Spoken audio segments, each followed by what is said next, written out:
Monsieur le Président, Monsieur le Secrétaire général, Mesdames et Messieurs, c'est un grand honneur pour la France et pour Angers, je le sais, d'accueillir cette année la session de l'Institut de droit international, à l'occasion de laquelle nous aurons l'honneur de commémorer le 150e anniversaire de sa création. Depuis 1873, l'Institut apporte une contribution fondamentale au développement du droit international. C'était l'ambition de ses 11 pères fondateurs lors de sa création à Gand, alors que l'Europe se remettait d'une nouvelle guerre sanglante qui avait opposé la France et la Prusse. Leur vision a façonné le monde qui nous entoure, des règles qui régissent l'action internationale jusqu'aux instruments multilatéraux dont nous disposons désormais dans de nombreux domaines, que ce soit le commerce, la lutte contre la drogue et le crime, etc. etc. Jusqu'alors, les rapports de force prévalaient. Mais grâce au travail passionné et à l'engagement de vos prédécesseurs, et sans doute au prix du choc des 2 guerres mondiales que nous avons traversées, c'est une autre vision qui a progressivement prévalu, celle d'une approche humanitaire, soucieuse de créer, de préserver la paix par le droit, de limiter les armes et d'encadrer les pratiques de la guerre. C'est celle du règlement pacifique des différends, pour lequel les institutions et les méthodes pertinentes ont depuis été mises en place. Cette vision a peu à peu fait évoluer le droit international vers les principes que nous connaissons aujourd'hui, reflétés dans la Charte des Nations Unies. Le droit international est devenu notre langage commun, pour paraphraser Boutros Ghali. Je sais le rôle essentiel que l'Institut de droit international a joué dans ce progrès. Cet engagement a d'ailleurs été reconnu par un prix Nobel de la paix au début du XXe siècle, et vos travaux continuent d'avoir encore aujourd'hui une influence considérable dans le développement du droit international. Vous vous êtes, par exemple, exprimé en 2019 sur les risques liés à Internet, en 2021 sur les pandémies. Vos réflexions s'inscrivent dans l'actualité avec grande pertinence. Or, le respect du droit international est aujourd'hui à nouveau mis à l'épreuve avec violence.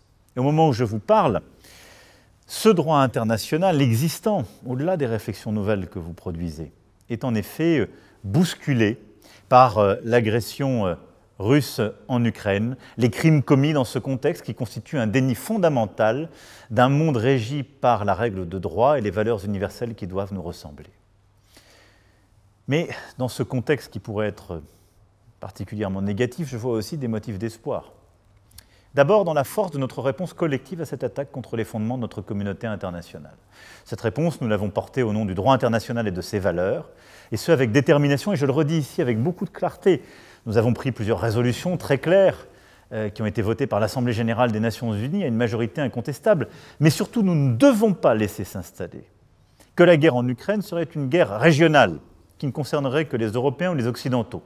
C'est précisément une guerre qui touche la communauté internationale et qui ne saurait souffrir quelques doubles standards parce qu'elle touche nos normes, nos règles, notre droit international. Et à chaque fois que nous avons voulu nous accommoder avec celui-ci, à chaque fois que les Occidentaux, d'ailleurs, ont voulu prendre des libertés avec ce droit international, ils ont commis une erreur parce qu'ils ont justifié, en quelque sorte, un contre-discours ou une forme de remise en cause, de relativisme de ce droit. C'est là où un double standard peut s'immiscer. Pas dans ce que nous sommes en train de faire aujourd'hui. De même, je veux saluer la mobilisation absolument inédite de l'ensemble de la communauté des juristes, notamment au sein des juridictions internationales, pour défendre les institutions, les règles, les logiques du droit international. En effet, la lutte contre toute forme d'impunité, contre tout déni de droit est absolument essentielle. Plusieurs ONG l'ont défendu, plusieurs d'entre vous et de vos collègues l'ont porté. Vous pourrez toujours compter sur la France, qui a toujours cru et œuvré à la consolidation du droit international. Notre mobilisation pour la justice internationale, pour l'autorité des jugements de la Cour internationale de justice, pour l'affirmation de la Cour pénale internationale, en sont une illustration. Notre engagement aux côtés de l'Ukraine, que ce soit pour recueillir les preuves des crimes dont sa population est victime, pour consolider le droit et son système judiciaire, le montre également. Et si le cas de l'Ukraine nous préoccupe tous aujourd'hui par sa dimension fondamentale, notre mobilisation est à ce titre constante et nous engage sur tous les continents. J'aurai l'occasion de rappeler demain, dans mon discours à la conférence des ambassadrices et des ambassadeurs, l'importance pour la France du respect du droit international et des valeurs universelles partout dans le monde. Je vois donc une très grande convergence entre les idéaux que l'Institut de droit international porte depuis 150 ans et la vision de la France.